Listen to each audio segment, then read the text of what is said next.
Ya, Assalamualaikum warahmatullahi wabarakatuh. Ya, kita dari kelompok 5 akan mempresentasikan tentang tugas presentasi kami, yaitu tentang kekerasan seksual di Ponpes Tahfiz Al-Ikhlas Bandung, yaitu tentang proyek planning bantuan hukum kekerasan seksual anak di bawah umur. Lanjut. Nah, ini dari anggota dari kelompok kami, yaitu ada Liliana Budiningsih, Diana Selviana, Bella Musfika Dewi, Nurudia Suryatama, saya sendiri, dan Monica Kristiarini. Lanjut.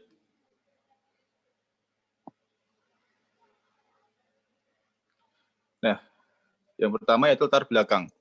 Kekerasan seksual dibagi menjadi dua kategori, yaitu kekerasan seksual berat dan kekerasan seksual ringan. Kasus kekerasan seksual berat diantaranya yaitu pelecehan seksual dengan kontak fisik sampai tindakan kekerasan seksual dengan kekerasan fisik dengan atau tanpa bantuan alat yang menimbulkan sakit, luka, atau cedera. Sedangkan kekerasan seksual ringan berupa pelecehan seksual secara verbal, misalnya komentar verbal, candaan porno, seperti ekspresi wajah dan gerakan tubuh. Objek dari tindakan kekerasan seksual ini tidak melihat usia, di mana kini sering ditemui anak-anak SD, SMP, SMA, mahasiswi, bahkan santri pun menjadi korban kekerasan seksual. Dari contoh kasus yang terjadi di Ponpes di Bandung tersebut membuktikan bahwa telah bertahun-tahun pelaku melakukan pelecehan seksual terhadap santrinya, dengan santri yang sebagai korban di sini selama bertahun-tahun juga memilih bungkam. Oleh karena sistem di pesantren tersebut, maka rata-rata mengharuskan santrinya untuk membatasi diri dengan dunia luar, salah satunya dengan tidak diperbolehkan membawa handphone ketika berada di pesantren agar fokus pada kegiatan pembelajaran di pesantren, sehingga ruang gerak mereka hanya dibatasi pada lingkungan pesantren, tidak ada media untuk berkomunikasi dengan keluarga maupun teman di luar pesantren, membuat mereka tidak memiliki kekuatan dan saluran untuk melapor. Tidak lanjut.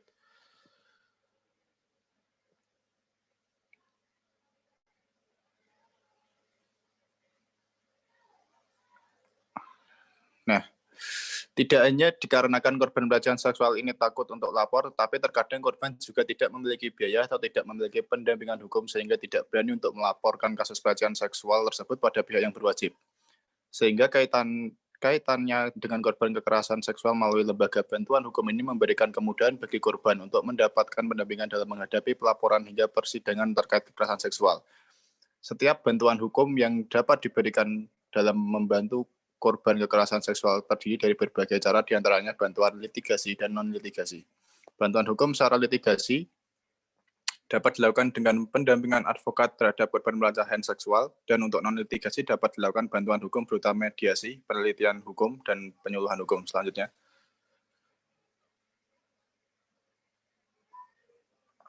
Nah, masuk ke kronologi kasus. Pada kasus Heri Wiryawan, pemerkosa 13 santriwati dalam sidang vonis yang digelar di Bandung, Hakim Ketua Yohanes Purnomo Suryo menyatakan Heri terbukti bersalah setelah memperkosa 13 santriwati yang merupakan anak didiknya. 8 korban diantaranya bahkan sampai melahirkan 9 orang anak. Hakim kemudian menjatuhkan hukuman penjara seumur hidup terhadap Heri, karena telah melanggar pasal 81 ayat 1, ayat 3, ayat 5, pasal 70, yaitu seperti yang di slide, saya kurang jelas, agak saya. Undang-Undang Nomor 17 Tahun 2016 tentang Pelindungan Anak, Junto Pasal 65 ayat 1 Kitab Undang-Undang Hukum Pidana atau KUHP. Namun putusan tersebut dirasa tidak adil oleh korban, sehingga korban mengajukan banding dan hasil banding menyatakan Heri dihukum mati. Hakim juga memerintahkan agar 9 anak dari para korban tersebut dirawat oleh pemerintah Provinsi Jawa Barat dan nantinya dikembalikan kepada keluarga apabila korban sudah siap secara mental dan kejiwaan. Selanjutnya. Sedangkan biaya restitusi atau ganti terhadap korban sebesar 331 juta akan dibebankan kepada Kementerian Pemberdayaan dan Pelindungan Perempuan dan Anak atau KPPA karena Heri telah dijatuhkan vonis umur hidup. Vonis tersebut lebih ringan dibanding tuntutan jaksa penuntut umum agar Heri dihukum mati dengan hukuman pidana tambahan berupa pengumuman identitas dan kebiri kimia hukuman denda 500 juta serta membayar restitusi kepada korban. Dalam pertimbangan, Hakim menyatakan pidana lainnya tidak bisa dijatuhkan kepada terdakwa yang telah divonis hukuman seumur hidup. Begitu juga dengan pidana tambahan kebiri kimia yang tidak mungkin dilaksanakan apabila vonis yang dijatuhkan berupa penjara seumur hidup. Ya, selanjutnya akan dibacakan oleh Diana Selviana. Baik, para santri yang menjadi korban kekerasan seksual rata-rata berusia 13-16 tahun, dengan beberapa di antaranya telah melahirkan bayi. Bahkan salah satu korban telah melahirkan 2 anak. Minimnya sorotan publik terhadap kasus kekerasan seksual di pesantren ini memicu pertanyaan tentang pengawasan di lingkup pondok pesantren yang tertutup. Kasus ini sudah terjadi sejak 2016, namun baru terungkap setelah bertahun-tahun terjadi. Tak hanya dieksploitasi secara seksual, tenaga para santri juga dieksploitasi untuk membangun bangunan pesantren. Beberapa di antaranya faktor yang menyebabkan pelecehan seksual ataupun pemerkosaan terjadi di dunia pesantren sebagai berikut. Fenomena kekerasan seksual di pesantren yang berulang disebut oleh aktivis perempuan Nong Darul Mahmadah karena kuatnya relasi kuasa di lingkungan pesantren. Belum ada intervensi pengawasan di pesantren termasuk terkait kekerasan seksual serta banyak pesantren enggan diintervensi dan tertutup dari dunia luar. Hal ini menjadi problematis ketika terjadi kekerasan seksual di pesantren tersebut. Undang-undang pesantren tidak mengatur kewajiban tentang membangun ruang aman bagi seluruh komunitas pesantren termasuk pengawasan kekerasan seksual. Untuk itu, perlu adanya upaya yang dilakukan untuk mencegah kasus serupa terjadi, seperti program bantuan hukum berupa pelayanan aduan, namun memberikan konseling psikologis bagi korban serta perlindungan korban. Dengan begitu, para korban di luar sana akan lebih berani menyampaikan masalah yang dihadapinya tanpa ada rasa takut dan trauma. Lalu, pemberian sosialisasi serta pengawasan secara berkala ke setiap pesantren yang ada di sekitar mengenai pemahaman perlindungan diri dari pelecehan seksual. Next. Tinjauan yuridis bantuan hukum dalam peraturan perundang-undangan sebagai berikut. Pasal 28D ayat 1 Undang-Undang Dasar Negara Republik Indonesia tahun 1945, Pasal 1 angka 9 Undang-Undang Nomor 18 tahun 2003 tentang advokat, Pasal 56 Undang-Undang Nomor 48 tahun 2009 tentang kekuasaan kehakiman. Yang selanjutnya akan dibacakan oleh rekan saya.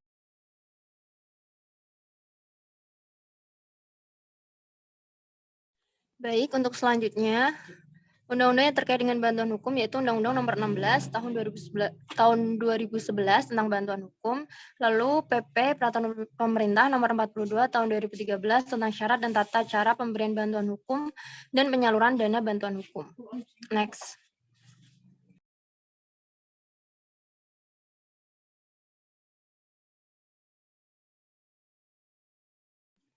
Selanjutnya, definisi dari bantuan hukum itu sendiri adalah jasa hukum yang diberikan oleh pemberi bantuan hukum secara cuma-cuma kepada penerima bantuan hukum. Penerima bantuan hukum adalah orang atau sekelompok orang yang miskin. Pemberi bantuan hukum adalah lembaga bantuan hukum atau organisasi kemasyarakatan yang memberi layanan bantuan hukum.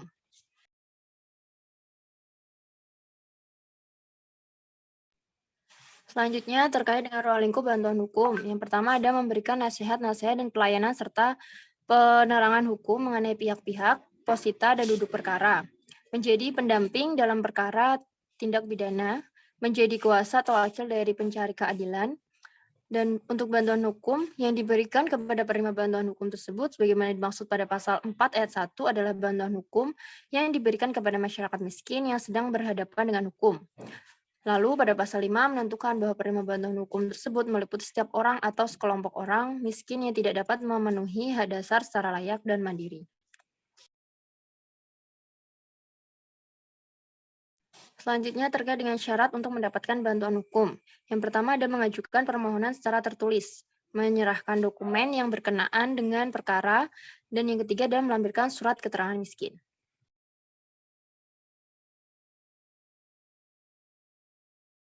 Selanjutnya terkait dengan pemberi bantuan hukum. Di sini ada advokat adalah orang yang berprofesi memberi jasa hukum, baik di dalam maupun di luar pengadilan yang memenuhi persyaratan berdasarkan ketentuan undang-undang. Kewajiban advokat menurut Undang-Undang Nomor 18 Tahun 2003 dan Kode Etik Advokat yaitu salah satunya memberikan bantuan hukum kepada teman sejawat yang diduga atau didakwa suatu perkara pidana baik atas permintaan sendiri maupun karena penunjukan organisasi profesi.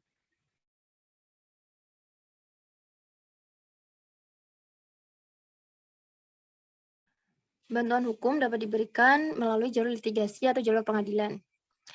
Bantuan hukum secara litigasi ini diberikan dengan beberapa cara. Yang pertama ada pendampingan dan atau menjalankan kuasa yang dimulai dari tingkat penyidikan dan penuntutan. Lalu pendampingan dan atau menjalankan kuasa dalam proses pemeriksaan di persidangan. Dan yang ketiga, pendampingan dan atau menjalankan kuasa terhadap penerima bantuan hukum di pengadilan tata usaha negara. Selanjutnya akan diteruskan oleh teman saya. Kemudian mengenai bantuan hukum non-litigasi, ya ini ada penyuluhan hukum, konsultasi hukum, investigasi perkara, penelitian hukum, mediasi, negosiasi, pemberdayaan masyarakat, pendampingan di luar, dan drafting dokumen.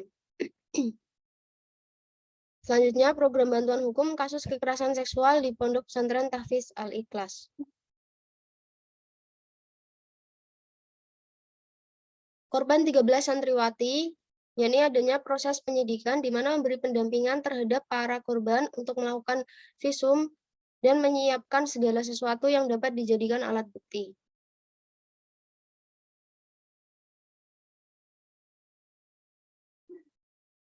Kemudian kejahatan luar biasa dalam proses persidangan, yakni satu, memberikan pendampingan korban selaku kuasa hukum dan meminta hakim memberi hukuman terberat dengan mempertimbangkan korban yang merupakan anak di bawah umur, merusak perkembangan anak, merusak citra pendidik, dan kejahatan yang dilakukan bukan hanya sekali.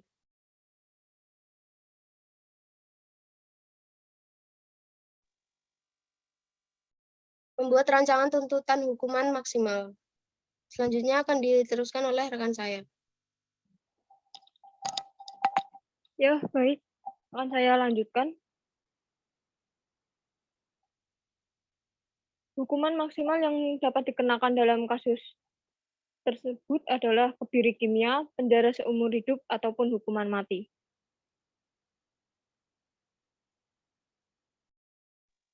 Pasal-pasal yang bisa dikenakan yaitu pasal 28B, 28G, 28I, Undang-Undang Dasar 1945,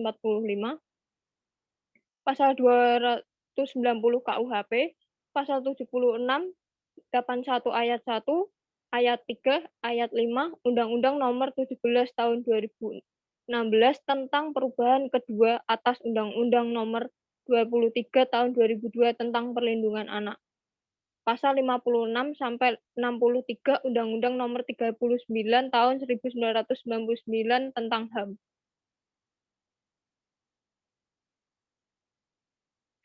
Kemudian untuk pendampingan di luar pengadilan, kita dapat mengajukan pendampingan kepada Kemen PPA, Kementerian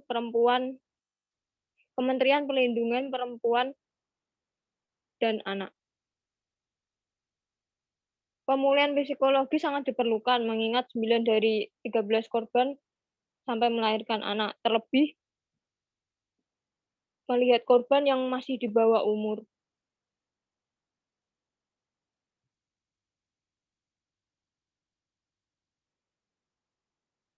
Langkah selanjutnya kita juga bisa mengajukan permohonan di LPSK.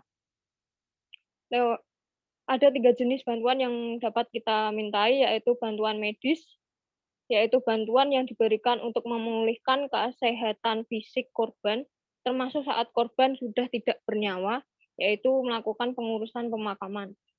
Kedua, bantuan psikologis. Bantuan psikologis adalah bantuan yang diberikan psikolog kepada korban yang menderita trauma, kejiwaan, untuk memulihkan kembali kondisi kejiwaan korban.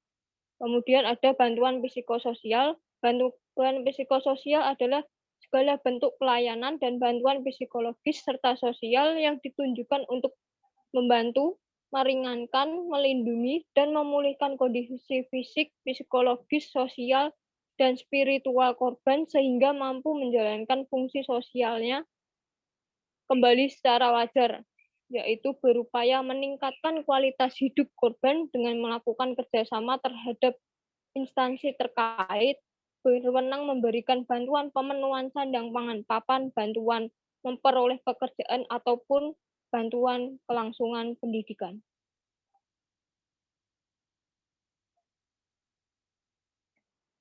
ganti rugi. Selain itu, korban dapat memintakan pengajuan restitusi.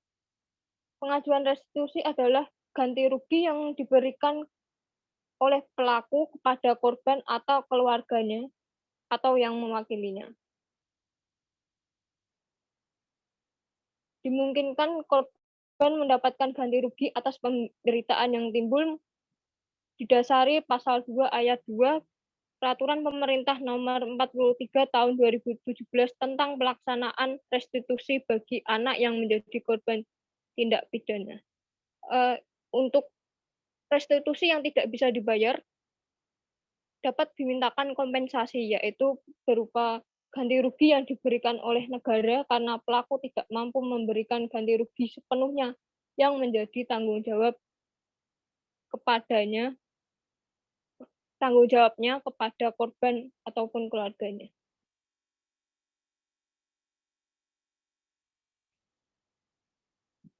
Sekian dari kelompok 5. Terima kasih. Semoga informasi ini dapat membantu.